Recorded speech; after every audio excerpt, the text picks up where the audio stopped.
Hello, all, and welcome. This is the master class for medical admissions.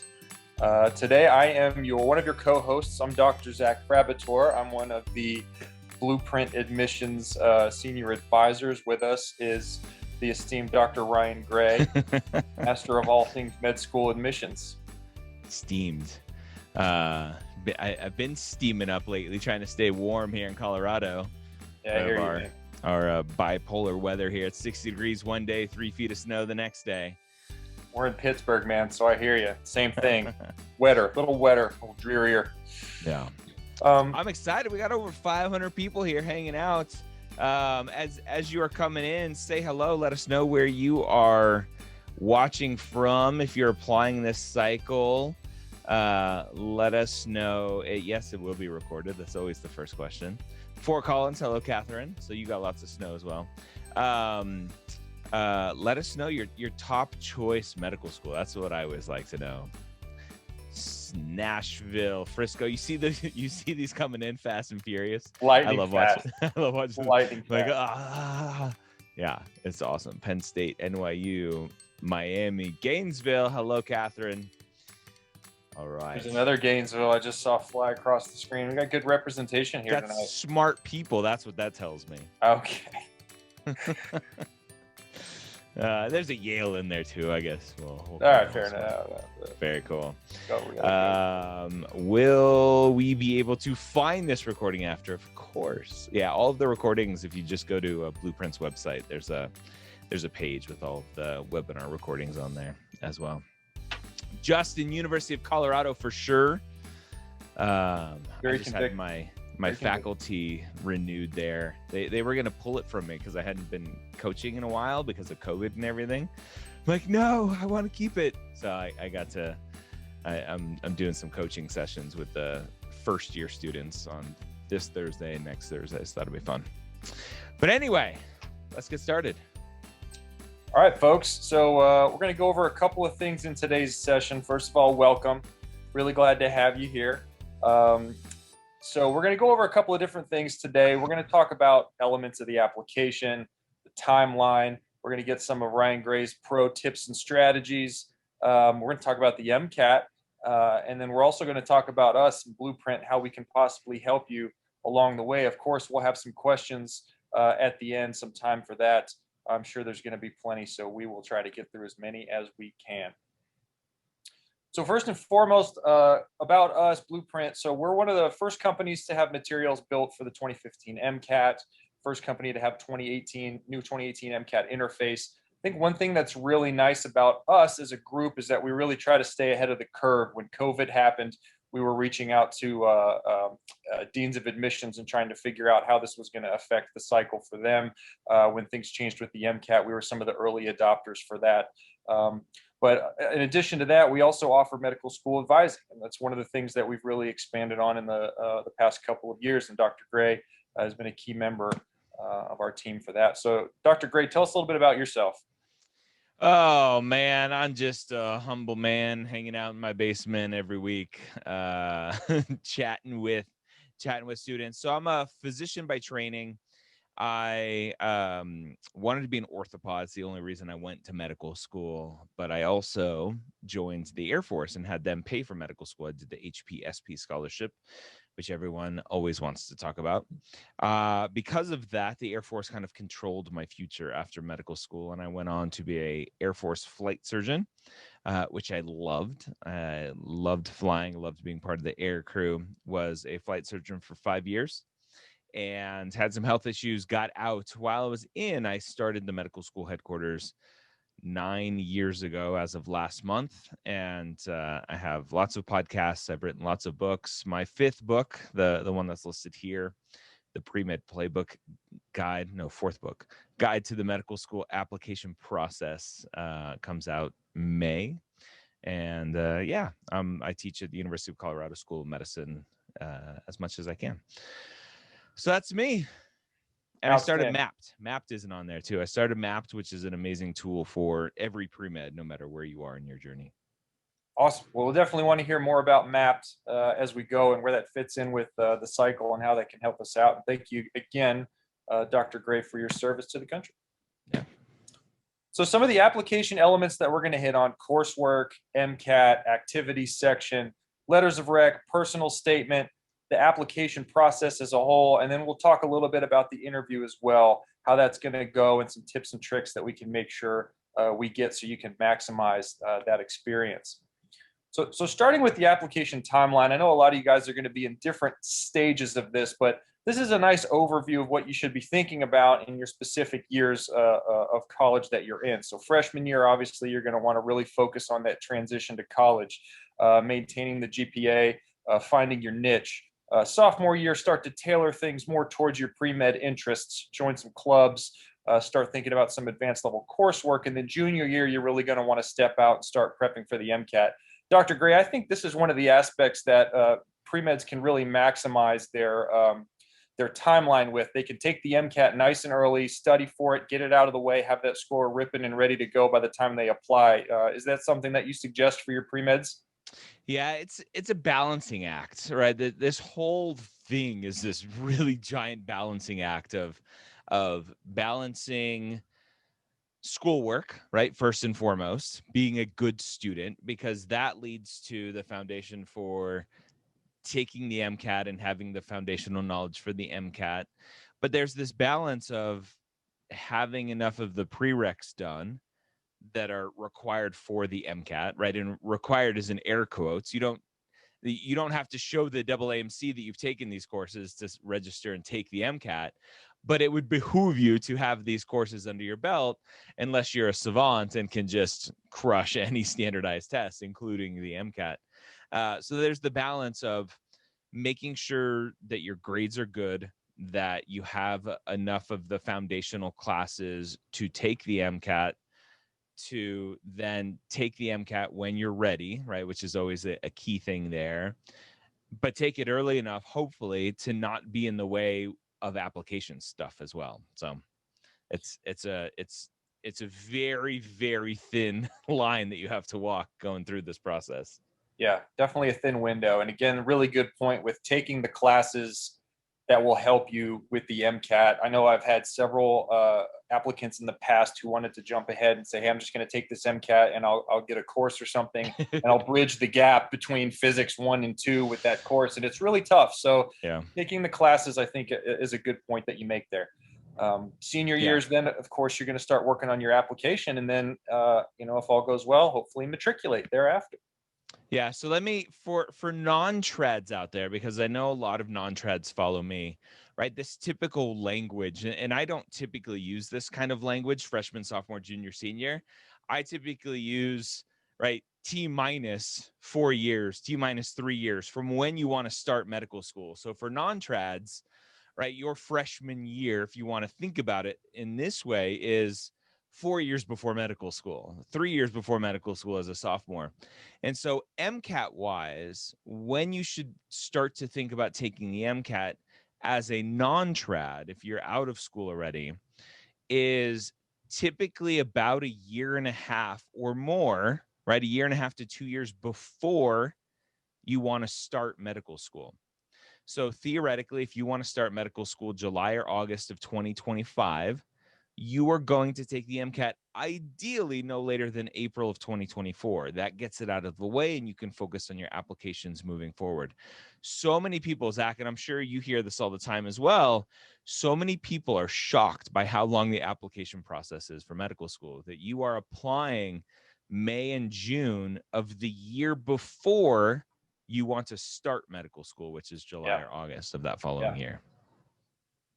Yeah, it definitely, as you said, it definitely requires some forethought and some planning for your scheduling and that and all of that. Walking that thin line, it's definitely can be a challenge, but that's one of the things we're here to sort of help hammer down today. Hey, Zach, just for my own benefit, do you know if anyone is answering questions? Is there someone from the Blueprint team in the Q&A? I think as far as I can tell, it's you and me. So I'm trying to keep up with a few of them. I see a lot of shout outs for the non-trad party. I myself, a member of the non-trad career changing party, actually. So my people. So zooming in on that senior year, this will be the year you apply for non-trads. This is kind of a broad overview of the couple of months leading up to the application. So one of the things you want to do nice and early is start thinking about letters of recommendation. We'll touch on who you may want to ask and how you may want to ask them shortly, but asking early is a key. Folks get busy. Sometimes you have to ask them once or twice, poke a prod. And so you want to give them a nice long lead up time to write you a nice thorough letter. May, you want to start drafting your personal statement, or before that if you even can.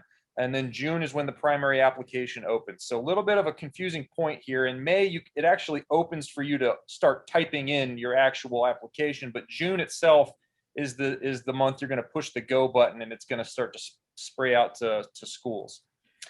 July is when the secondary apps will start coming in. We'll touch base on that again. Some schools will send you a secondary the second your app hits the door. Some schools will want to look at your application a little bit before they decide what to do. And then September through February is going to be interview time, and then March is going to be decision time as well. So what should I be doing now? This question kind of differs person to person based on where you're at. But in general, starting with the earlier year, as we discussed, the freshman year or the couple of years before you want to go to med school, taking those required courses, getting those prereqs out of the way, getting those courses that are going to help you take the MCAT out of the way, and then preparing for the MCAT. I think Dr. Gray said something very, very true. And I think there's a couple of very firm, this is good advice across the board. And I think one of them is take the MCAT when you're ready. That's a big one. Preparing for the MCAT, try to take that sucker one time, make it count, take it when you're ready. Don't kind of get into a weird spot with am I ready, am I not ready kind of situation. Dr. Gray, would you touch base a little bit on the English classes for the cars section and some of the non-science articles, how they might be beneficial? The car section is horrible, people. Trust me. I was horrible with my verbal reasoning when I took the MCAT. The reading and reading comprehension is just paramount to do well on the whole MCAT, and then it just stands out with the car section. The best thing that I can recommend is read really, really, really in-depth, really smart people's writing, and not just passively read it. I think that's a big problem that students have. Just like if you were to take a practice test, right, a full-length exam, you go and you rush through the exam and go, okay, I'm done. What's the next exam? But you don't critically think about what you did right, what you did wrong, reviewing it and determine kind of next steps for improving. Students will go and read this really in-depth Atlantic article, but not think about it, right? Not think about it like they would a CARS passage. After every sentence or every paragraph, think about it. What was the point of that paragraph? What was the author's tone? What is their stance on whatever potentially is being argued? And so it's very, very important. Having that reading comprehension skill will save you a lot of time and a lot of pain on the MCAT, some of those paragraphs, and especially in the CARS section. So that's definitely a good way to start prepping for that. And then paying attention to classes that cover MCAT material. Again, use that as free MCAT studying. Get those classes under your belt. Get those fundamentals for some of those science-based courses really nailed down, tacked down, and it'll make your life a lot easier. Mm-hmm. So GPAs. So a GPA question comes up a lot. What's a good GPA? Is this a bad GPA? Should I apply with this GPA? Well, I think what I've learned, and Dr. Gray, correct me if you have a different experience, but I think what I've learned is that there's an average for people who apply to med school and then an average for people who matriculate to med school. And I think those are kind of the things you want to look at. You want to shoot for that area where the matriculations happen, but then it's also recognizing that the majority of folks that apply to med school also fall in a category as well. So here we can see a good split that kind of gives you a good idea of where you might fall. So the sub 3.3 GPA, that one can be a little bit tougher for schools. I think that the broad stroke is that schools will generally have a cutoff at a 3.0 GPA and a 500 MCAT, and below that, a lot of folks are just going to get automatically wiped out. Would you agree with that, Dr. Gray? That's kind of the general rule of thumb or thinking. I just want to highlight or not reiterate. I want to stress that these numbers themselves are just kind of the basic numbers, not taking into account trends. If you started poorly and you fixed yourself moving forward, like if you really struggled with the transition to college or transition to a 4-year school from a community college, and you have a big dip in there, or you started off with a big dip, then your overall GPA might be a 3.3, but your last 50 credits might be closer to a 4.0, and that says something completely different. It's also spread out science GPA and overall GPA as well, which also kind of adds to the fogginess of what does the GPA actually mean. But we actually have a really nice slide coming up on trends and what those might mean. So this is a nice visual of I think what Dr. Gray just mentioned, is that not all GPAs are the same. I mean, you can see here all of these GPAs are 3.26. Yep. When somebody's going to review your application, they're going to see the breakdown. They're going to see what happened in, this year, this year, this year, this year. And trends are really important. I mean, I think it speaks volumes about someone when they, like this applicant here who started in the 2s and then kind of finished in the 4s. I mean, that makes for great interview fodder first and foremost. Like, hey, tell me about your growth as a student. It gives you a chance to say, yeah, it was a really tough transition into college. It was a lot different. I had a lot of struggles. Ultimately, this is how I got over it. And it shows kind of as a person what you're capable of and the growth that you're capable of. Yep. So again, as Dr. Gray mentioned, not all GPAs are the same. What do schools do with dips? In your experience, what do you sort of see schools do with dips, Dr. Gray? It depends, and that's the worst answer to give, but it really depends on the school. Some schools don't care. They're like, you have a dip, sucks for you. Your GPA is terrible. That just tells me you're not ready to be a medical student. Some schools actually have some compassion and empathy. A school like University of Illinois College of Medicine, who I've had their director of admissions on the podcast before, they have the ability to extract that year of GPA from your calculation, to say, hey, we know life happens, right? A loved one dies, the love of your life breaks up with you, and you have a bad year. Guess what? We'll just delete that year from your GPA calculation, and we'll recalculate your GPA, and that's the GPA that we'll use to kind of rank you among all the other students. So it really just depends on the schools. Some schools look at last 20 hours, 30 hours, 40 hours, 50 hours of science credits, of all credits. It just really, really depends. Yeah, it's true. It's very true. So yeah, trends are definitely a thing that get noticed. They're definitely a thing that get noticed, and again, they can be asked about in the interview. It could give you a very strong opportunity to sort of describe some challenges that you were able to overcome. Activity section. So this is a part of the application where you'll get several small areas to write about activities you've done, be it shadowing, clinical volunteering, non-clinical volunteering, or research. And these are all sort of the things you want to think about getting involved in the years leading up to your application. Shadowing, I think especially, I think a paucity of clinical experience is always a big red flag for folks. If you're interested in becoming a physician, it's very important that you show that you understand what a physician does, and that you can articulate that, and you can say, yeah, I want to do that for the following reasons. I would say a paucity of clinical experience is something that caused pause in our reviews of applications in a big way. Would you think that's kind of a main thing as well? Yeah. It's one of the first things I'll ask when talking to students who are thinking about applying is, what are you doing clinical experience wise? And obviously COVID has impacted everyone. Yeah. And it's the number one question we're fielding these days. But if it looks like on your application that you're just checking off boxes, and you got all of your shadowing in between freshman and sophomore year, and you haven't shadowed since, and you got all of your clinical experience between sophomore and junior year, and you haven't gotten anything since, and you spend all of your time doing research, well, it doesn't look like you want to be a physician. It looks like you really like research, and you think being a physician is just a way to do that. And so it'll look bad. Yeah. I'd like to also take this opportunity, because when folks are faced with a lot of different volunteer opportunities, I remember being there in college. It's really tough. I mean, do you get involved in everything? Do you get involved in one thing and just ride it to the sunset? what looks good on the application.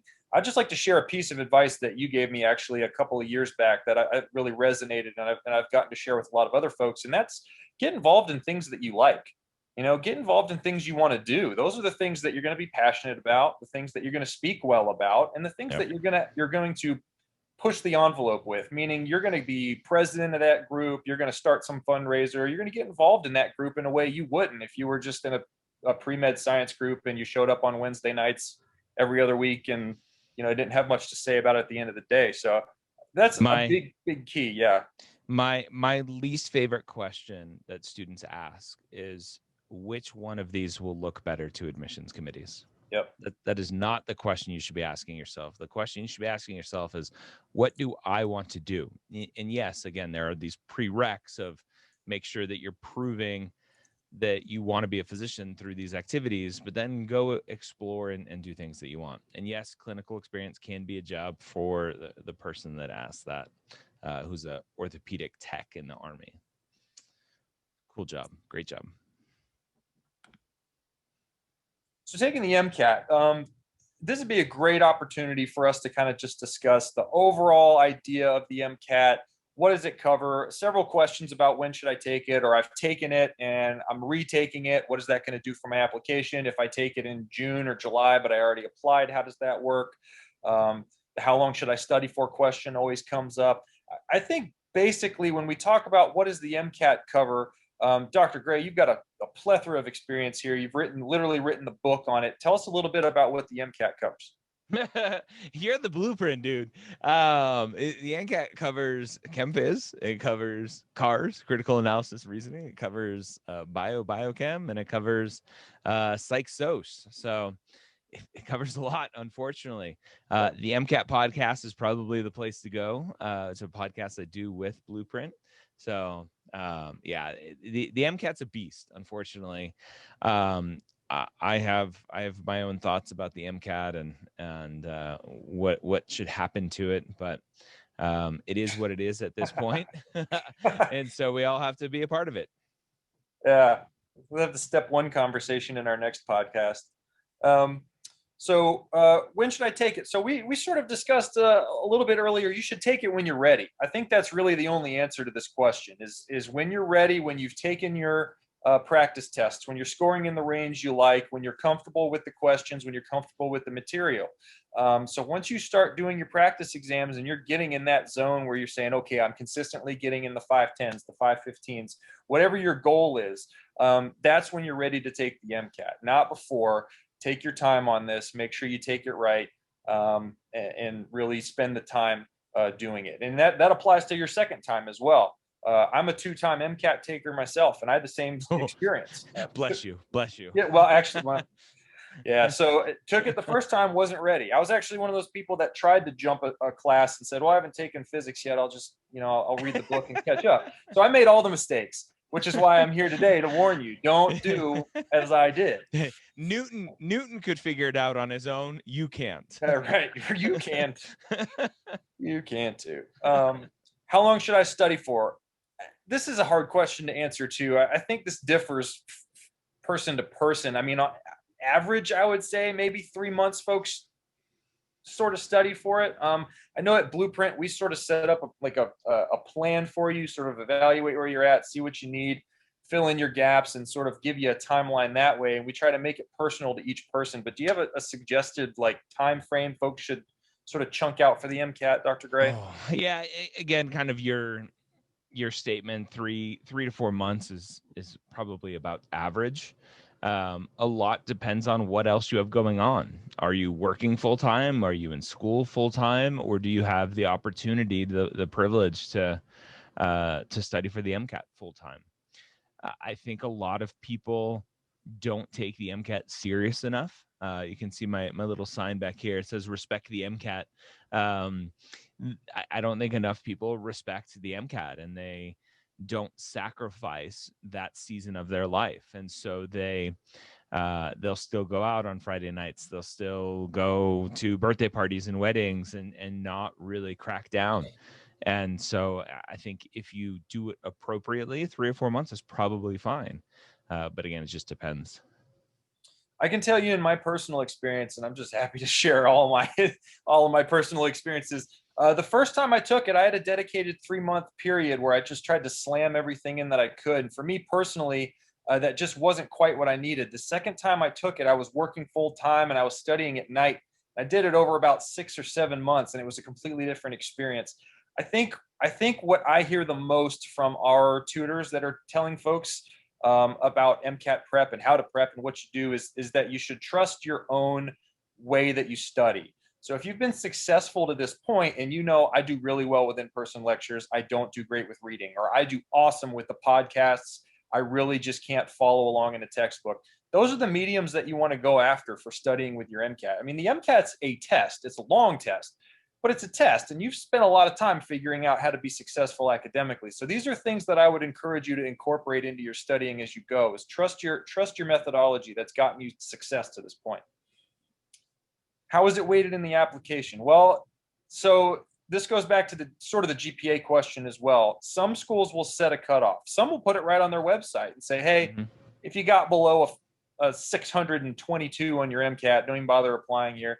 And so, and some schools won't. And I think that general cutoff of 500 and sub 500, we see a real tough time with folks kind of getting through the filters. But I think this is part of the overall picture. I think if you have a GPA that's a little on the lower side, an MCAT that's a little on the higher side, or vice versa, sometimes we can look at this and try to extrapolate academic readiness. But ultimately, the purpose of these things is to say, okay, is this person capable of following along with difficult science-based coursework? Will they do well in med school? Is this person able to take a standardized exam? Will they do well on their boards? And this is a really important question, because in medical school, you can take your boards, like step one, you can take a grand total of 3 times. And if you don't pass it, that's it. Thanks for trying kind of situation. So this is something that medical schools look at really seriously, because they don't want to put you or themselves in a tough position either.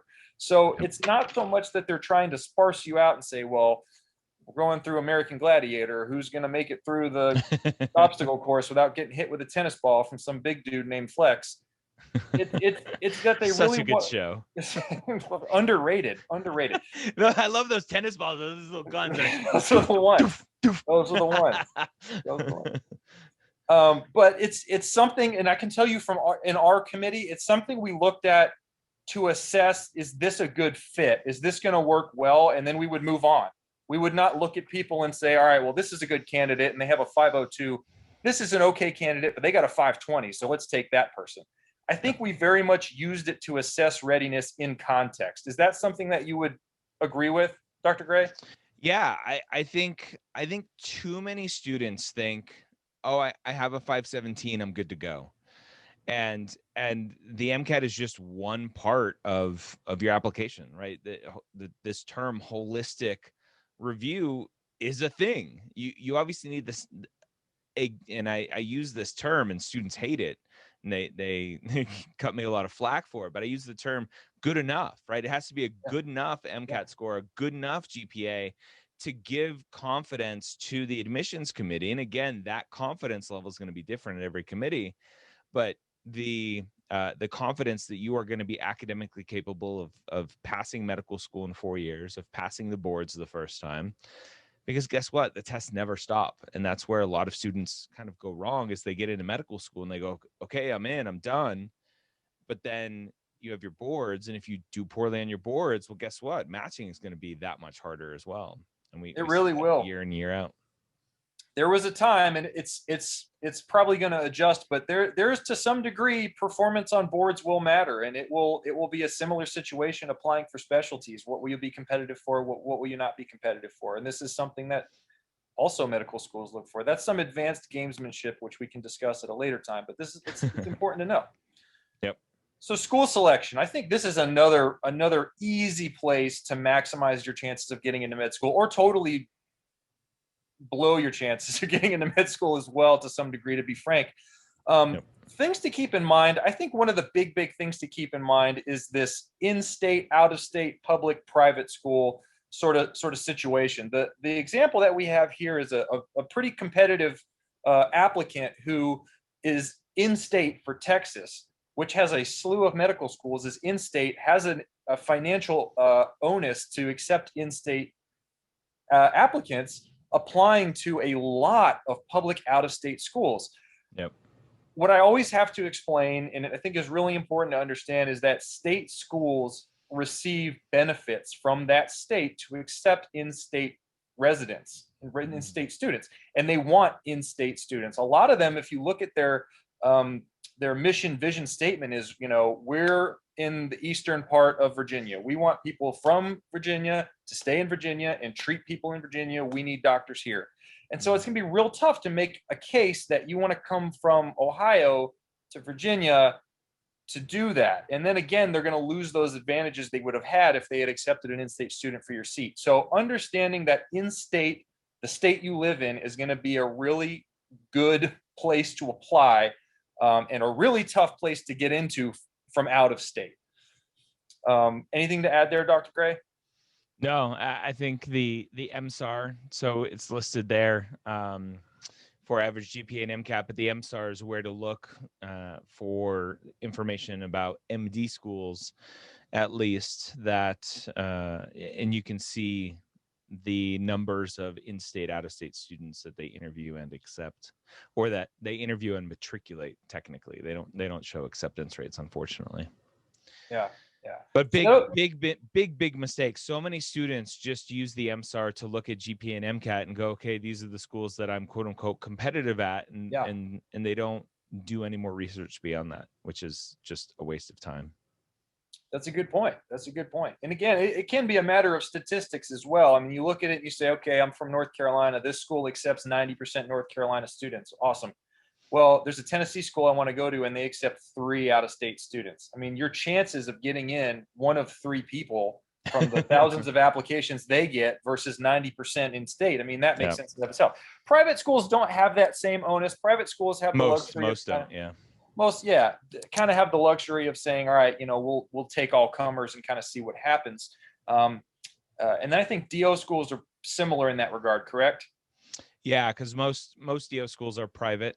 So there are a couple public DO schools that still have public kind of state missions, but then there are a few private schools that also do that as well. Baylor being one of them. Baylor just moved over to TMDAS this year because they do get some financial support from the state, and they've had a cutoff for out of state for a long time. Other things to consider: class size. I went to a pretty small medical school. There were 80 people in our class. That was nice. That was the opposite. It was like one of 200. I think there were 1 or 2 other options. Their class size was pretty large. If you're in a position where you have the luxury of choosing between medical schools, these are things that can sort of help you figure out which one might be a better fit for you, I think, as well. School mission. I mean, if you know for sure I am from northern New York, and this is really where I love to be. This is where I want to stay. There's a huge family medicine shortage here. I want to be a family medicine doc there. There may be a med school that's looking for you specifically. And so these are things to keep in mind too, because if you like them, they like you, you're on the same page, you're trying to do the same thing, that'll be real easy to make a case for yourself to be one of their acceptees this coming cycle. So finding those schools that are a great tight fit for your career aspirations, if you have them this early, is definitely something to look into. School location. We already talked about the in-state versus out-of-state thing. Geography is also important. I can tell you, I was married and had a kid when I went to medical school, and we went to school reasonably close to my parents. That was really important for us. We needed that social support. I'm in residency now in Pennsylvania, which is nowhere near any of our parents, and I have more kids. And so I can tell you the social stresses here in this situation are a lot higher than they were there. So if you have these social things that you need to keep in mind, that's important too. And these are things that you can express as well to schools to kind of help them understand why you're applying there and why they're a good fit for you. Curriculum wise, I don't know too much about differences in curriculum. Is this something that you can touch on, Dr. Gray? Yeah, so this is just one of things that I didn't know anything about when I went to medical school, applying to medical schools. So there's traditional curriculum that we think about for medical schools, and that's where probably what you had, where you learn anatomy in anatomy class, you learn biochemistry in biochemistry class, histology and histology, pharmacology and pharmacology, and it's all siloed courses, just like college is. There are more and more schools moving to a systems-based curriculum where you learn the cardiovascular system in a block, and within that block you're learning the anatomy of the cardiovascular system, the physiology of the cardiovascular system, the pathophysiology of the cardiovascular system, so that everything is intertwined together. And it just, in my mind, I would have done much better in medical school had it been taught that way, because that's the way my brain thinks. I don't like thinking of things in silos. I like trying to picture how they all work together. And so, are you good in small groups? A lot of schools use PBL to teach a lot of subjects and a lot of pieces of information. If you don't work well with other people, then maybe a PBL curriculum isn't good for you. A lot of schools potentially looking at flipped classrooms where you don't sit for traditional lectures, but you go in for working through the material that you learn on your own. So just lots of different options out there.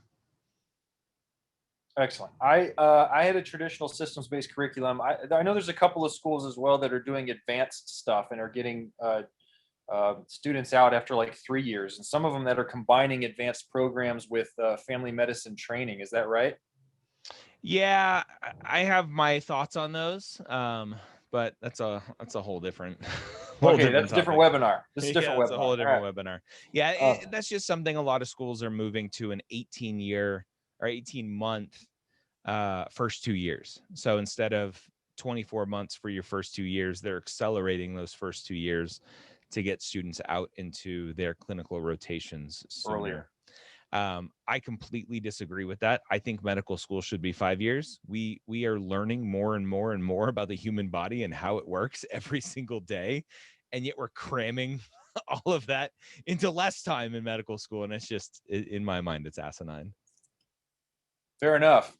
Fair enough. But I completely understand that 90% of people would disagree with me on that because of costs of tuition, and like, I just want to go out and make some money already. What's a hard line to walk? It's a hard line Yeah. to walk. How do we maximize the time? Because I mean, I'll tell you, as a non-traditional guy, I already spoke a little bit about my family and social situation. Man, I don't want to spend any more time away from my wife and kids that I have. I don't have to. Yeah. You want to make sure that you have quality, not necessarily quantity if it's not needed. So you want to have the highest impact for your time that you can get.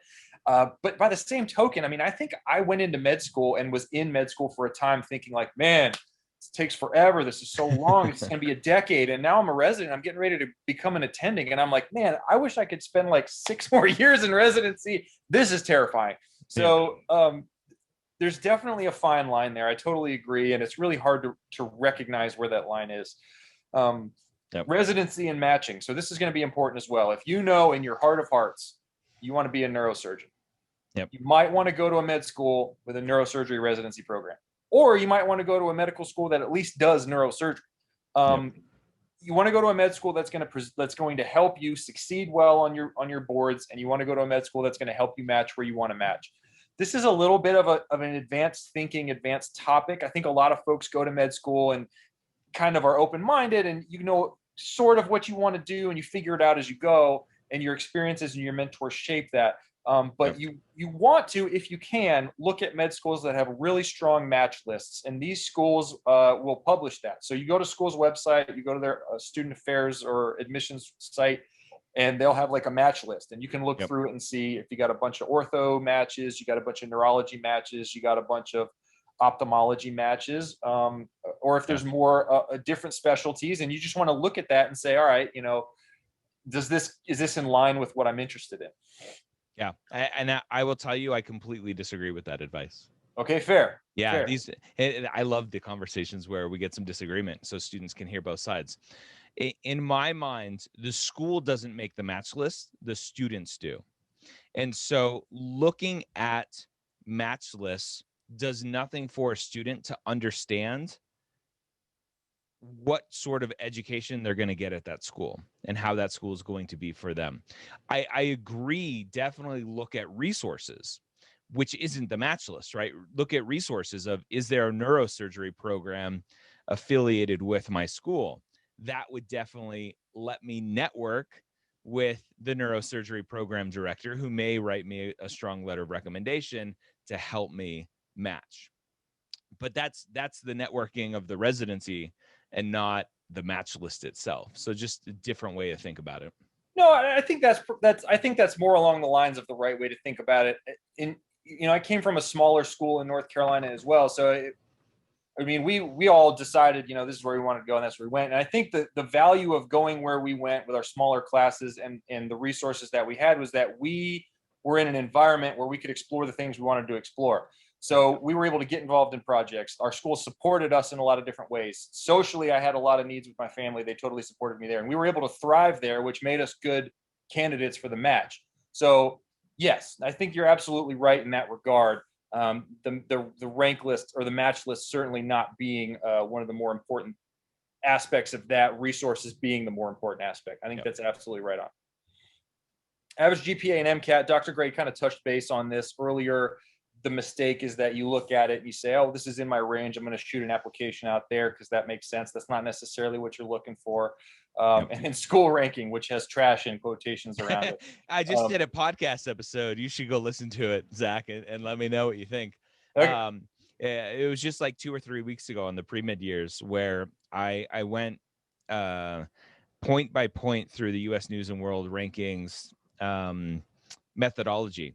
And it is just a complete piece of trash. And I loathe medical school committees, and not necessarily admissions committees, but just the medical school kind of administration that pander to that piece of trash list. No, I totally and completely agree with I would use stronger words if I could, but we'll keep this PG. We're being recorded. And another personal anecdote from me. I went to a medical school that does not. So I'm an anesthesiology resident. I went to a medical school that does not have an academic anesthesiology department. So I personally had to do several different away rotations. I did like 3 because I had to get out there and I had to get the experience. We did not have the resources for that. I matched in anesthesiology, a great program, the program I wanted to go to. So it didn't hinder me. It just, I had to go outside of my institution to find those resources. So I think that's a good sort of representation of what the resources mean or don't. Definitely not going to hold you back. It might make your life a little easier. It's all you. Letters of recommendation. So who should you ask? How should I ask for one? How far in advance should I request? How do I submit? So who do I ask? So this is a frequent question that we definitely get. How do you answer this one, Dr. Gray? So the general rule of thumb is 2 science, 1 non-science. This is one of the more pain in the butt processes, and something we're working on getting into Mapped is you can build a school list in Mapped, and we'll have the ability soon to where we'll let you know what the requirements are for that school. So every school will have a required or suggested list of letters of rec. So the earlier that you can start creating or thinking about schools you may be interested in applying to, then you can start looking at what letters of recommendations they require, so that you're not wasting an application to a school where you weren't close to fulfilling the letters that they require, and they're not even going to look at you because of that. Yeah, fair enough. How should I ask? That's definitely a question we get a lot as well. I think my best advice is to having facilitated a relationship with somebody over time. This is obviously something that you want to do. You want to ask people that are going to give you a nice, solid recommendation from a place of knowing you as a person. That's someone who's going to write a great letter. I think a lot of times we draw these extremes and we say, all right, if you had a letter from Tom Brady that said this guy would make a great doctor, period, signed Thomas Brady. Okay, nobody really cares about that. If you have a letter from someone who knows you really well, like someone who you volunteer with at the Boys and Girls Club, writes, this person is outstanding, super, super smart, does a great job with the kids, one of the most one of the most kind, thoughtful people I've ever met. You would be missing out if you didn't accept this person to med school. That's a letter we're going to look at and go, man, that is a weighty, weighty letter. So it's really important to ask these people that you feel like can speak to you, can speak for you as a person that you know well. Those are always going to go the furthest. And my advice would be to just ask. Would say, hey, look, I really respect you a lot. I think that you've mentored me really well over the years. I think you can speak really well to me, to my abilities to succeed in medical school. Do you feel comfortable writing me a strong letter of recommendation? I think it would really support my application.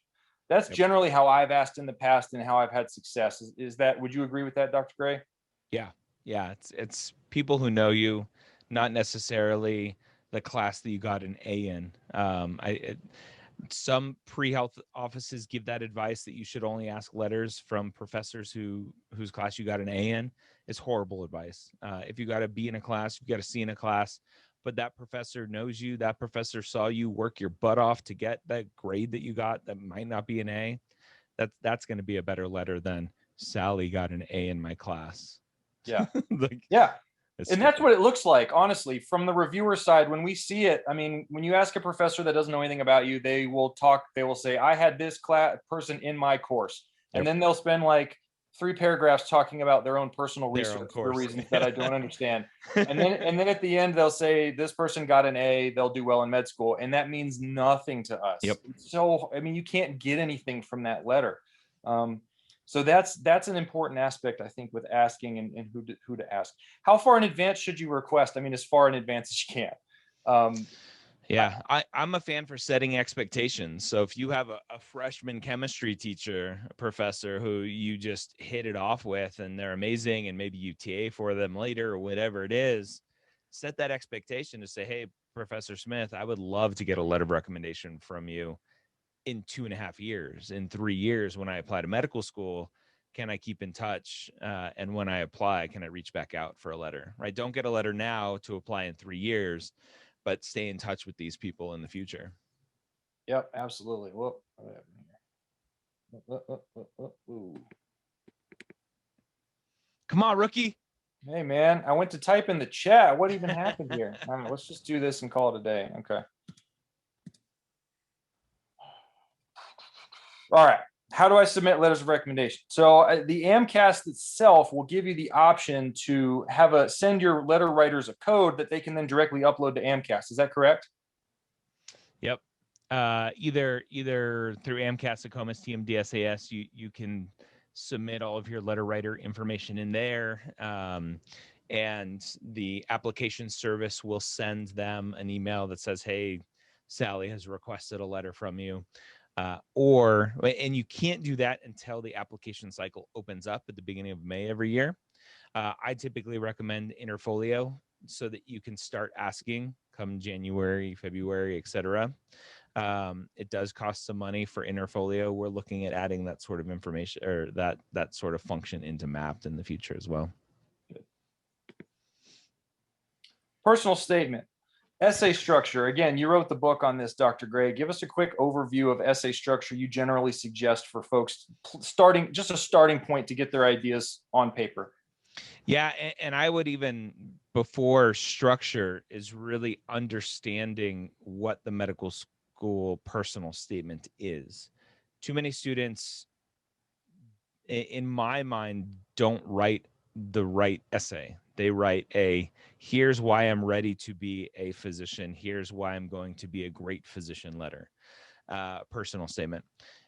The personal statement in my mind is an essay showing the journey that you've been on, proving why you want to be a physician, not proving that you're going to be a great physician or proving that you're ready to be a physician, but really telling the story of why you want to be a physician. And so the way that I structured in my book is, what is your seed? What is that first time where you thought about healthcare in some way? And so for some of you, your seed may be becoming a nurse. Your seed may be becoming a vet tech because you wanted to be a vet. Your seed may be being a physical therapist.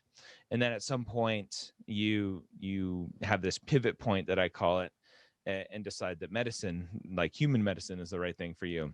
And then you talk about your watering events. What watered that seed? And usually those watering events are really impactful clinical experiences where you are interacting with patients and you leave that experience and you go, oh man, like that was awesome. I can't wait to do that for the rest of my life.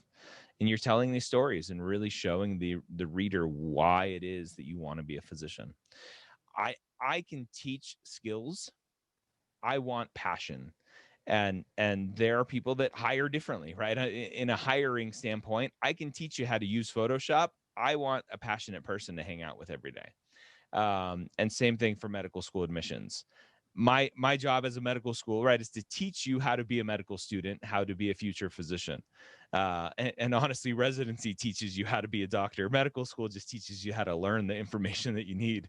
That's Um, absolutely right. Yep, that's absolutely right. That's a key piece of advice. That's one of those pillars of this is just the truth, and yeah. that's an empiric fact. And so my take on it is, for medical school applications and admissions, good admissions committees, and I will strategize good. Yeah, I can't think of the word. Good admissions committees will look for the passion on why you want to be a physician, and not care about your technical abilities, because they'll teach that to you in medical school and beyond. Yeah.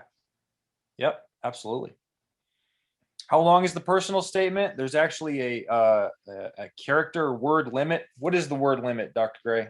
It's 5,300 characters for AMCAS and AACOMAS, and 5,000 characters, including spaces, for TMDAS. Including space. Roughly about a page, you would say, I have no idea. give or take. I never think about it in that way. It's 5,300 characters. That's That's all I know. it's just use your use your Microsoft Word, check it, see how it goes. Yep. What should I include in my essay? So Dr. Gray just mentioned the seed. The seed's really important. I think when we're reading the essays, so if people say show don't tell a lot, I think maybe Yep. we can shed a little bit of light on that. But I think ultimately when we're reading these essays, making them accessible to the reader to the point where the reader can follow your story, insert themselves into it, feel passionate about what you feel what you felt in the moment, and get excited about what makes you excited.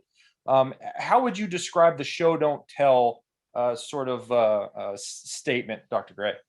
Yeah, I think Google does a better job of explaining this, because it's not a personal statement specific thing. It's just good writing in general is showing and not telling.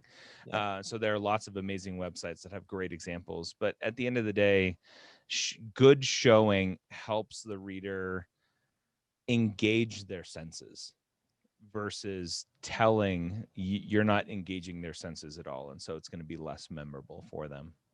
Exactly. The essays that I remember that really got me fired up about a candidate were ones that took me along the story in a way that I felt the way that the writer felt in the moment. I got excited about what excited them. I felt passionate about what they were passionate about. And it was just a great essay. It was an experience, I would say. But not all essays are going to be that way, and it's okay. But what you're really shooting for is you need to help that reader understand what you're saying so they can feel it for themselves. That's the key. What should I not include in my essay? Bad grammar. bad grammar. Yeah, your essay should not be a resume. It should not be an essay form of your resume. Period. I would say rhetorical questions are probably a no-no. Oh, I can't stand when writers talk directly to the reader. Yeah. Rhetorical questions are definitely part of that. I'm not a big fan of dialogue in a personal statement. I'm a bad reader. I am a very slow reader. I am not good with reading comprehension, and dialogue slows me down a ton. I'm like, wait, who's talking? Who are they talking to? What are they saying? And then I got to reread it a couple times. You have to remember that these reviewers are reading 100 applications within the span of a couple weeks, right? They have to go pretty quickly through these, and so you don't want to slow them down. 100%. Something I don't think is mentioned in these slides, because I started it after, but my application renovation videos, and I'll put a link in the chat here. in my application renovation videos, I look at applications for applicants who did not get into medical school, or it looks like they're not going to get in through the cycle, getting later in the cycle.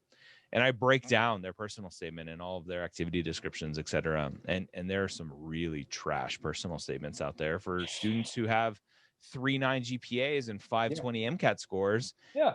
And they had 2 interviews and no acceptances. And you can see that their application is just trash. And I don't hold back when I talk about it.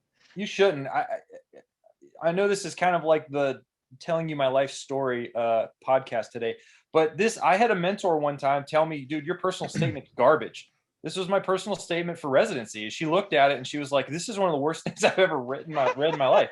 And I was like, you are so mean. I come to you, I'm vulnerable. This is what I'm trying to say. And she was like, look, this sucks for X, Y, and Z reason. And I was all upset about it for like 12 hours. And then I just fixed it the way she suggested it. And she was like, this is way better. And I showed other people and they were like, this is pretty good. So it's really important. It's really important. And that's just a lesson you'll need to learn, because as you go along in medical training, I mean, that's the kind of feedback you may get one day. And do you know why? Do you know why you were mad for 12 hours? Because you internalized that to mean that you sucked, that you were terrible. And all she was saying was, you didn't write about yourself well here. It has nothing to do about you. It just has to do with how you portrayed yourself. Yep. It was good. It was good, solid, constructive criticism. She paired it with, here's how you can fix it. Fixed it. Everything worked out well. Good. Yeah. All right. Moving on. Yeah. Let's keep going.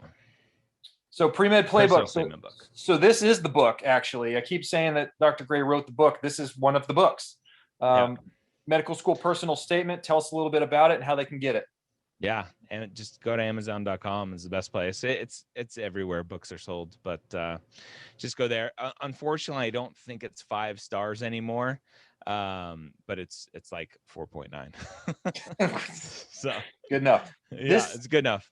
And these will all come along with some of our packages that we offer at Blueprint. If you pick up a package or two, if you're looking for some kind of admissions consulting, we'll give you a couple copies of this book, which we tend to work out of as well. Yep. I lied. It's 4.8. Damn it. We'll get back there. Primary and secondary. So what does the primary application consist of? All the stuff we just talked about.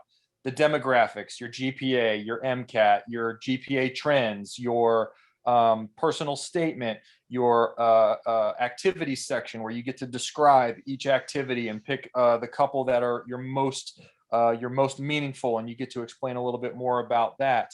The secondary applications, these are school specific. Sometimes there is a click here to say you agree to our terms and services, and that's all it is. Sometimes it's an entirely different application with like 15 or 16 brand new essay questions that they want you to write. Yeah, is it Duke or UNC that has the 14 questions? I think it's Duke. USF. Yeah. So it's different. It's different per school, and it's even different how they give it to you. Some schools will kick them right out. The second they get your primary application, they're sending you the secondary. Some schools will be a little more thoughtful about it. They'll review your primary. They'll say you are a good candidate, you aren't a good candidate. And if they feel you are, they'll send you a secondary. It's just different per school. They have different thought processes on it, and they treat it differently. Yeah. So how soon after you apply should you expect a follow-up application? Again, it just depends. It's very school specific. And this is one of the reasons that Dr. Gray provides such a great bank of secondaries. So you can start looking at them, thinking about them, maybe even drafting them ahead of time. So that when you come by, and this is something we as advisors offer as well. And we say, hey, why don't you get your primary knocked out? Then we'll start working on these secondaries. Day 1, you apply. Day 2, you get your auto secondaries. Day 3, you've already sent them in, and you're just turning and burning. You're top of the stack. They're going to look at you very first. So just being prepared for those is a great way to stay ahead of the curve. And Dr. Gray provides that for us. What are your tips for completing these secondary essays outside of do them and do them quick? Do them, pre-write them, answer the question. I think the biggest problem I see is that students And I blame myself for this is it's like, hey, show, don't tell, and all this fancy stuff for the personal statement, although don't get too fancy. And then they try to do something similar with secondary essays, and then they don't answer the question. Yeah. So secondary essays are asking specific questions. Make sure that you're answering those questions.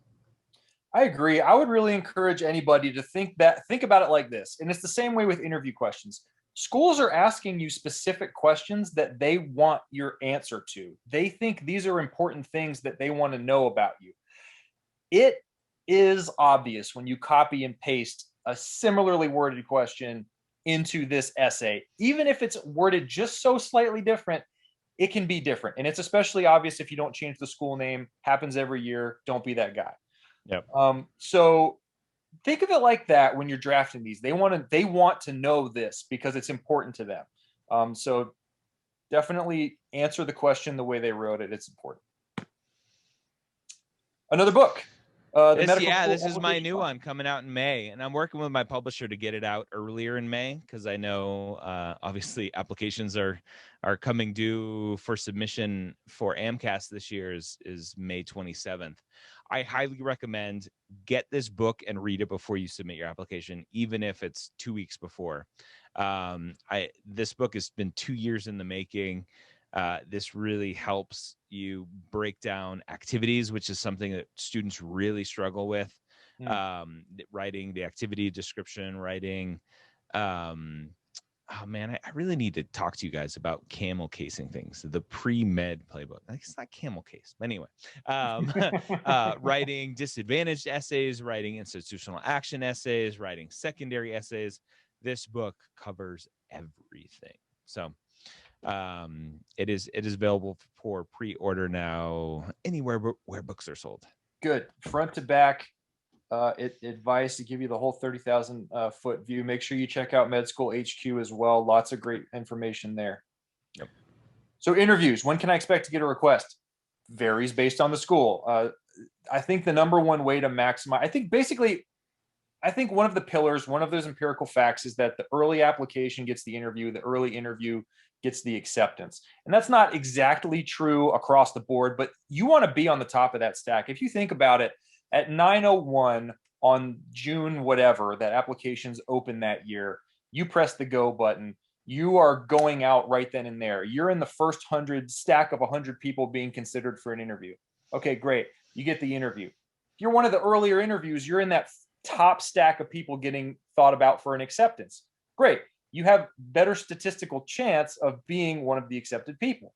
So if you wait until August, September, October, you go in the middle of the stack, and then you're in a stack of like, I don't know, 1,000 people they're considering for an interview. So then you're going to be one of 1,000. So then they interview you, and then you go in a stack of people they're thinking about for acceptance. So just statistically, being early makes a lot of sense because it keeps you in a smaller pool of people as they go through, and it also just puts you right there on the top of their list. So they're seeing you early, fresh legs, everybody's excited, and it's definitely the way to go in my opinion. Dr. Gray, please speak otherwise if you think that's bad advice. No, rolling admissions is the term for that. It's very important. It's very different than the college application cycle. Do not look at deadlines for medical school applications. Apply as early as you can. Good. So when can I expect a request? It depends. Just be as early as you possibly can with your applications. That's why Dr. Gray's got his secondary library. That's why, pre-writing them. That's what all this is about, being early. How best do I prepare for an interview? My opinion, mock interviews are the best way to prepare for an interview.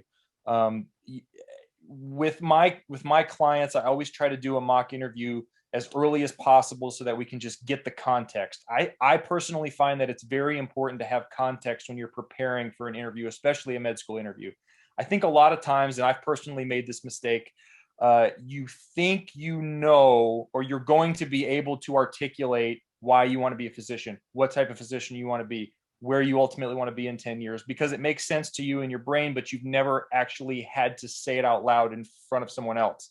And the first mock interview, I find a lot of people sort of have trouble articulating these thoughts that they have that just aren't totally formed yet.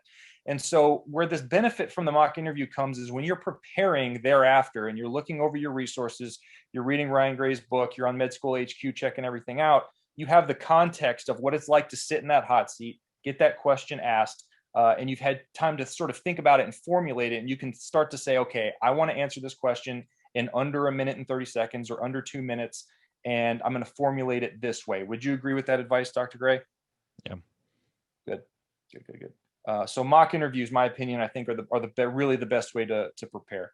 What type of questions will they ask? I think this depends. Again, school by school basis. Or are they going to do a traditional interview? Are they going to do a panel interview? Are they going to do an MMI interview? I think the questions they ask vary based on these as well. And the way to find out really is to just look into the school. The websites will mention it. Some of the forums med students go to will tell you what style interviews they have. But it depends. They'll probably ask you about yourself. They'll probably ask you why you want to be a doctor. These are the low-hanging fruits. They might ask you a big, huge ethical question. This is another reason I think mock interviews are so important, because it gives you the opportunity to formulate a sort of a structure to go through with some of these ethical questions. They're not always easy answers. They're not always an obvious right answer.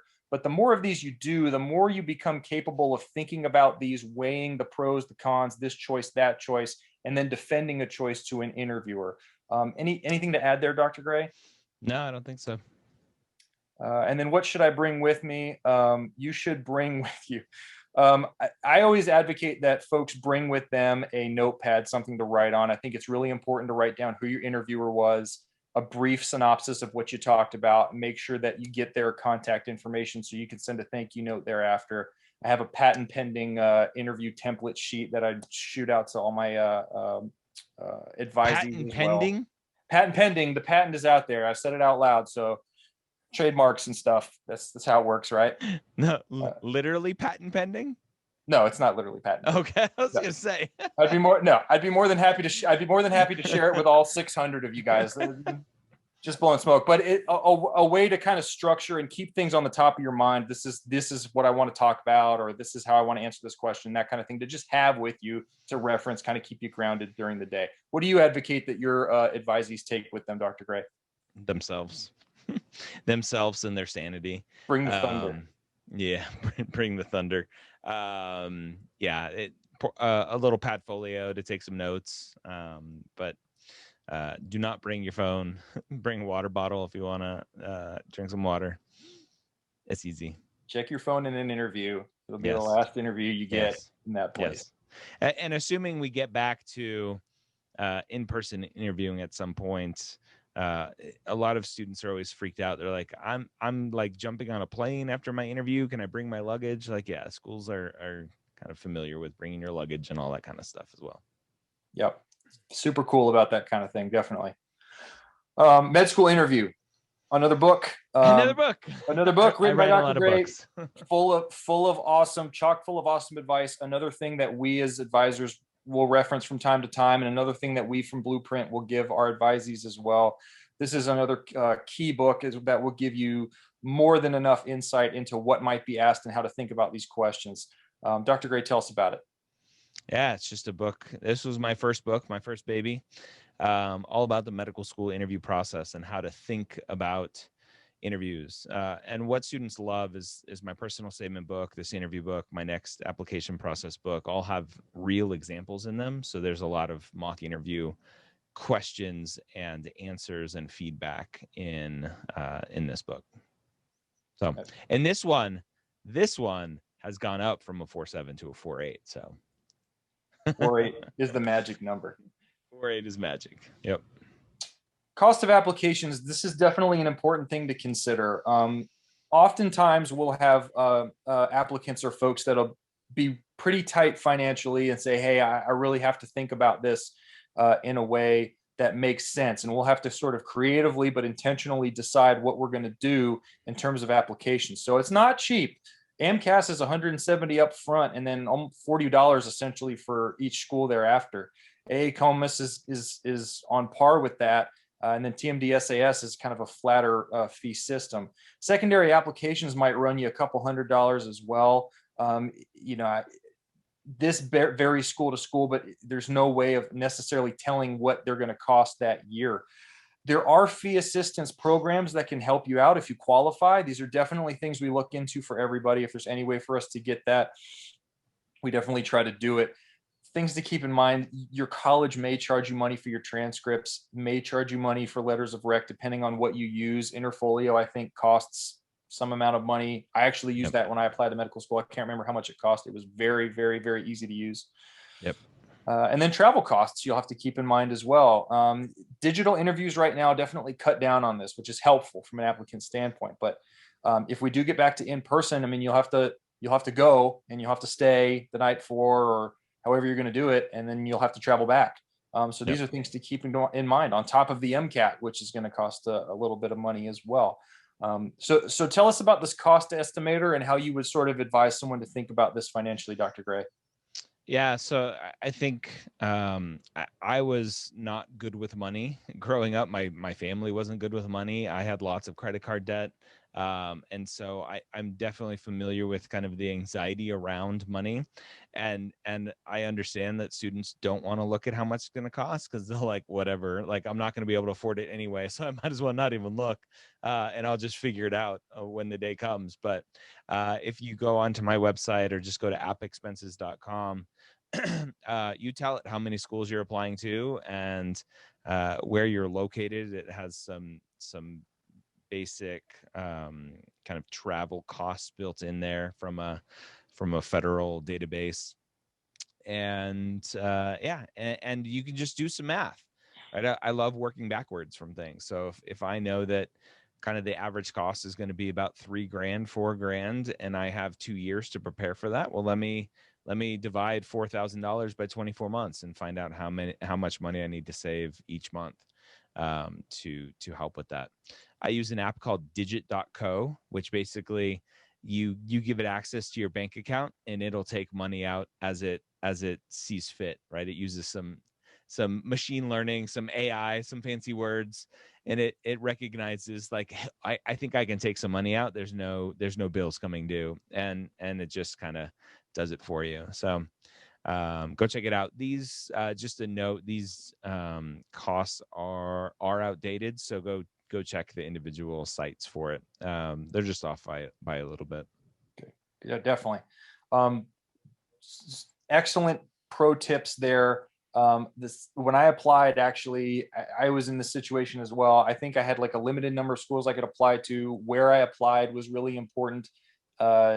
So this goes along with school choice and all this other kind of stuff. It all plays together because ultimately, this is not a cheap process, and it definitely has to be a part of your planning, unfortunately.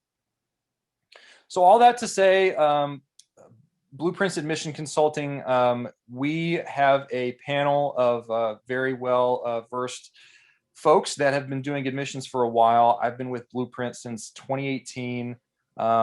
We've all been on admissions committees. We provide personalized guidance, comprehensive and specialized packages. So if you wanted to just talk to somebody for an hour, you could do that. If you wanted to get your personal statement only, or your personal and your secondaries, or if you wanted the whole shebang, you wanted to talk to somebody today and you wanted to start from the beginning and go, all right, how do somebody help me go through this process? We have comprehensive packages as well that we do. Free initial consultations are offered as well. If you wanted to just call and say, hey, this is what I'm looking for, what do you guys provide in this area? How can I sort of get plugged in? And so these are the ways that you can do that. Give us a call or blueprintprep.com and get a free consult from us there. I'm going to leave that up for just a minute, and then I'm going to shut it off so that I can go back to the chat. I actually haven't been able to see it since my computer spazzed out. So I'm going to leave that up for just a moment, and we can start going through some questions while you guys have the Master of Admissions here. Let's hear them and see if we can help you guys out a little bit. All right, so I have some Q&A here. I think some of the bigger questions that I want to answer are more timeline questions. A lot of people asking, when's the latest I can take the MCAT? Can I apply in June? Blah, blah, blah. So the typical timeline, kind of going back to when interview invites start going out, it's typically the end of July. So when you think about the application process, the timeline typically involves submitting your applications, hopefully as soon as possible, which kind of historically is that June 1st date. AMCAS does not do anything with those applications for 3 weeks. I mean, they're verifying them behind the scenes, but they're not going out to schools. Schools cannot see them or do anything with them typically until that 3rd week of June. Last year with COVID, they pushed that date back to July 10th. We're not sure what's going to happen this cycle. It'll probably be kind of a normal timeline this year. TMDAS this year, it's a huge change. And Zach, I don't know if you're familiar with this. TMDAS has historically been, as soon as the application's open, you can submit it. They are now moving to a similar process as AMCAS, where the application opens, but there's going to be a delay for when you can actually submit the application. AACOMAS is the only one now where it opens, you can submit it as soon as possible. AACOMAS, though, as well, does not send anything to schools until the middle of June. And so thinking through that timeline, mid-June to late June, when schools are actually pulling applications, if they want to, right? They have the ability to pull applications and send secondary essays for most schools. And then you have a typical kind of 2-week turnaround for most students for the secondary essays. You're looking at kind of the first week of July until like primaries are in, secondaries are in, the hopefully letters of recommendations are in. But you know what's happening also this time for admissions committees? Their next year of students is starting right around that time as well. And admissions committees are still finalizing their lists. And so they don't want to deal with a new class of applications. And so they are typically putting their feet up for a week or two to say, you know what, I'm going to take a break. This is my vacation time, whatever. And then it's typically the end of July, beginning of August, where medical school admissions committees are finally like, okay, let's start pulling some applications. And so when you think about the MCAT, if you can get your MCAT score in by August 1st, that's ideal. If it's not in until August 15th, it's not going to kill you. If it's not in until the end of August, it's not going to kill you. As soon as you start pushing further and further back after that, you're starting to hurt yourself. And the mistake that most students make is they will take a June MCAT, wait until July to get their score, and then submit their application. And so I highly recommend, and I know some of you were asking this question about submitting to one school. I would highly recommend submitting your application as soon as you can to one school. That way your application can be submitted and verified, and then get your score back. And if you like your score, add the other schools to your list. But hopefully in between taking the MCAT and getting your score back, you are planning as if your score is going to be great and you're going to apply to all these schools anyway. So you're pre-reading your secondaries. So that's kind of some extra, more in-depth timeline stuff on when you can take the MCAT. Two questions I saw that I think you can lend some good insight to, Dr. Gray. One was MAPT has a lot of information on it. Do you think it's valuable to get MSAR on top of MAPT? And the second one was a question about Casper. A couple of questions about what it is and how to prep for it. So first question, MAPT and MSAR. MAPT will never replace MSAR. The AAMC unfortunately has a monopoly on some of the data coming from schools. I know there are very in-depth spreadsheets out there that either copy the data from MSAR, which is kind of illegal, or it's students kind of putting in their own perceptions of things. I wouldn't trust those as much. So unfortunately, the MSAR is still a necessity for most students. And then Casper is a situational judgment test, or form of situational judgment test. It is fortunately not very expensive. It's $10 to take it and $10 per school that you're going to submit it to.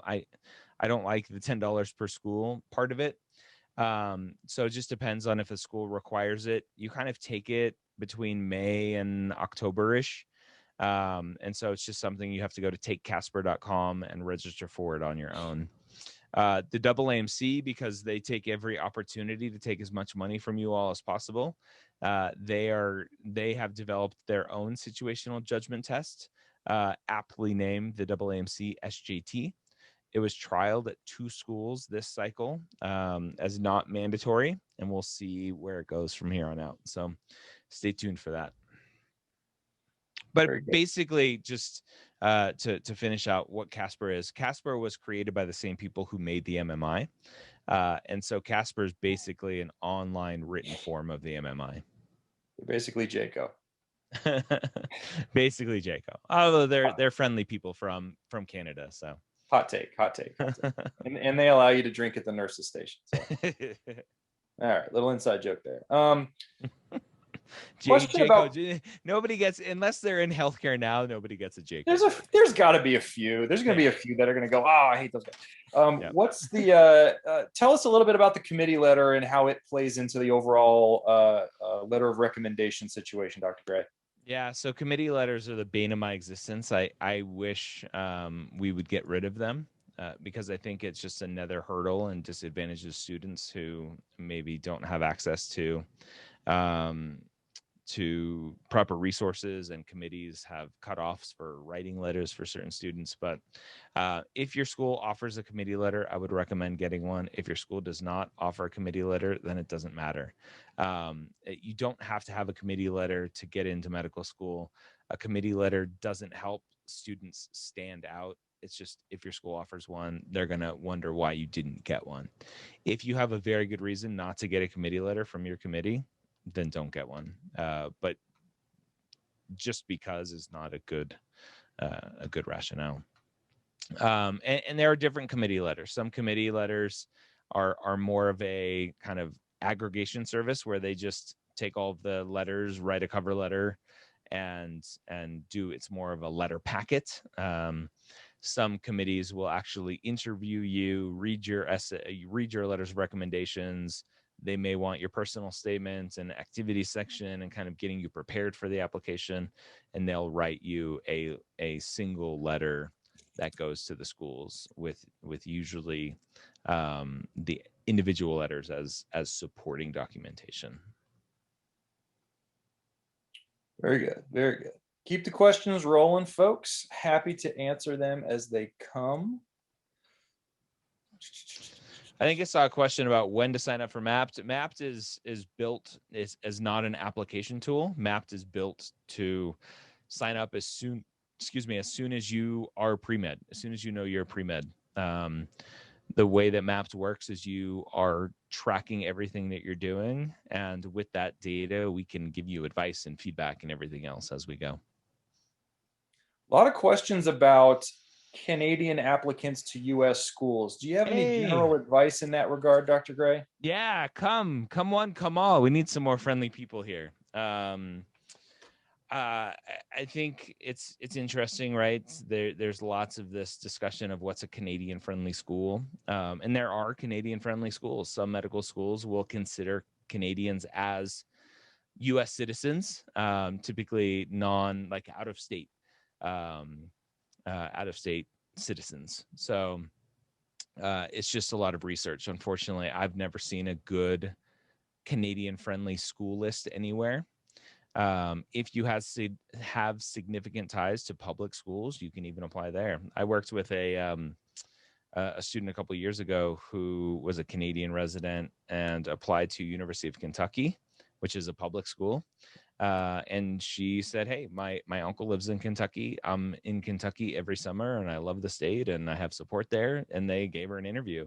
I forget if she was accepted or not, but so it just depends. The process is very, very similar to Canadian applications, but the biggest thing is finding the schools to apply to. Question about when your application actually gets reviewed. So when is an application complete technically, and when does it drop on the desk and you become a person on the stack to be reviewed? Yeah, so this has kind of changed since COVID. Historically, pre-COVID, an application is complete when the primary is in, the secondary is in, the letters of rec are in, the MCAT is in. After that, then your application is typically marked complete and eligible for review. If you have an MCAT score in, but you have a score pending, schools would typically set that aside and go, this student is waiting on another score. During COVID, a lot of schools changed their process to say, we'll review applications without an MCAT score, or whatever the process changed. So we'll see where it is, where it kind of lands moving forward. Question about, let's scroll down here. So question about graduate school GPAs. How do those look compared to undergraduate GPAs, and what do schools think of the two? Yeah, I'll give you my kind of anecdotal information from talking to students and admissions committees, is that it seems like schools prefer undergraduate GPA. I think graduate GPAs are just a little bit more flaky to really stand on in terms of giving confidence to medical schools, kind of going back to our earlier discussion of quote unquote good enough and what gives confidence to medical schools. And so undergraduate GPA enhancement is typically what I recommend, but a lot of students will go the graduate route for financial reasons, right? Because you can typically get financial aid for master's programs. So at the end of the day, the goal is to do well. A big mistake that students make going a master's route is doing an MPH or doing an MBA, thinking that's going to help, or doing some sort of non-science master's, and just think, oh, well, it's a master's, it's going to help. If you need help with your GPA, you need hard sciences for a master's program. So how does AMCAS decide what's a science course and what's not when making the science GPA determination? Yeah, we just I just created a list of 249 keywords for Mapped, so that when you enter a course into Mapped, we'll have some logic there to say, hey, this is most likely a science course. But each application service has a list of course classification guidelines, and that's just where you have to go. At the end of the day, it's up to you to mark it as science or non-science, and the application services will adjudicate that.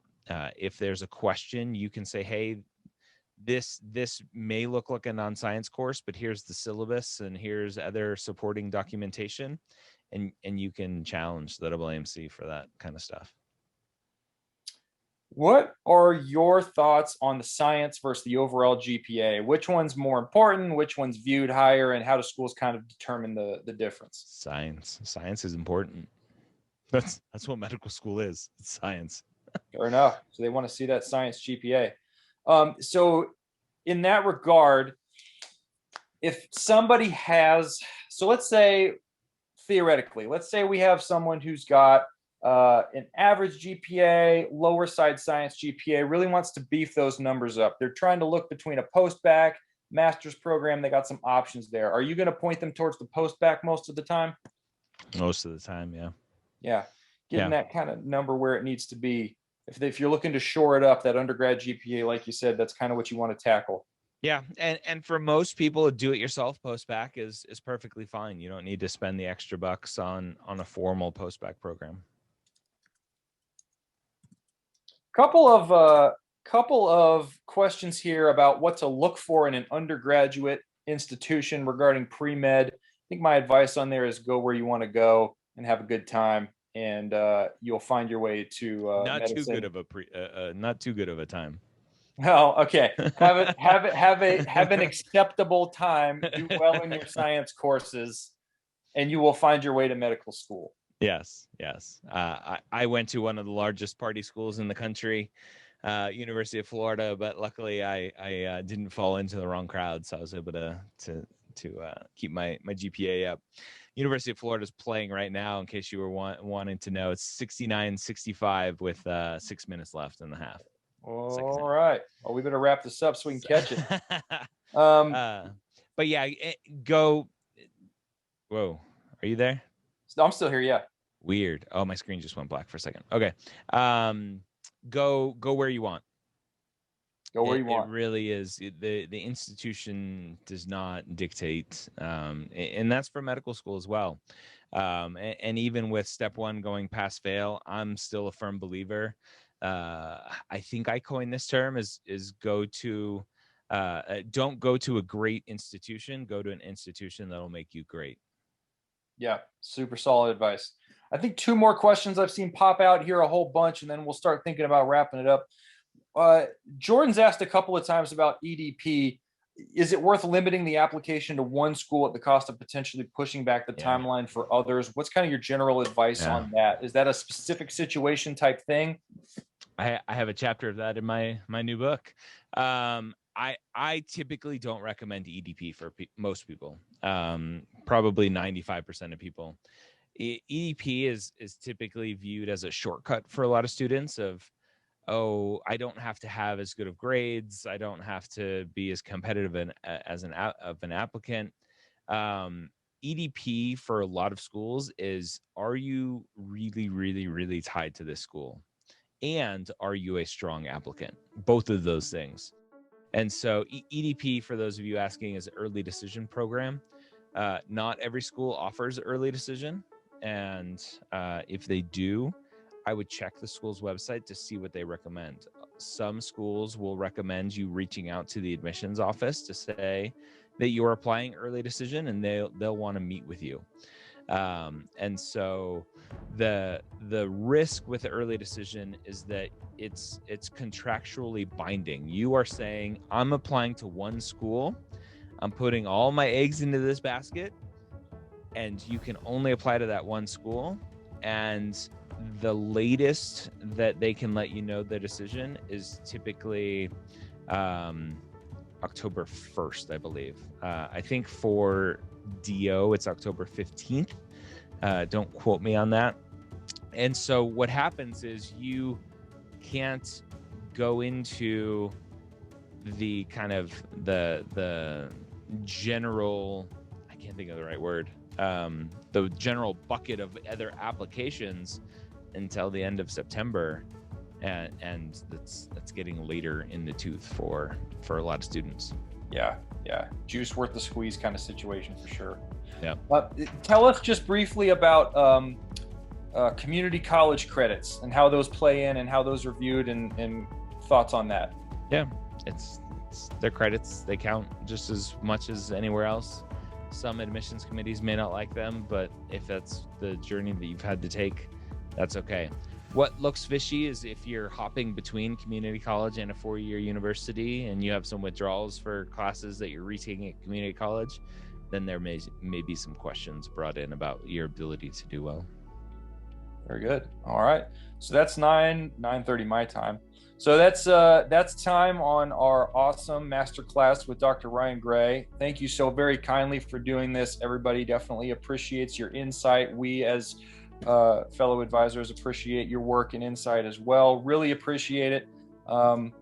Everybody have a great night, and feel free to reach out to Med School HQ, Blueprint Prep. If we can do anything to help you in the future, we'd be happy to help you and work with you some. Yes, thank you everyone for coming and hanging out with us. Have a wonderful night.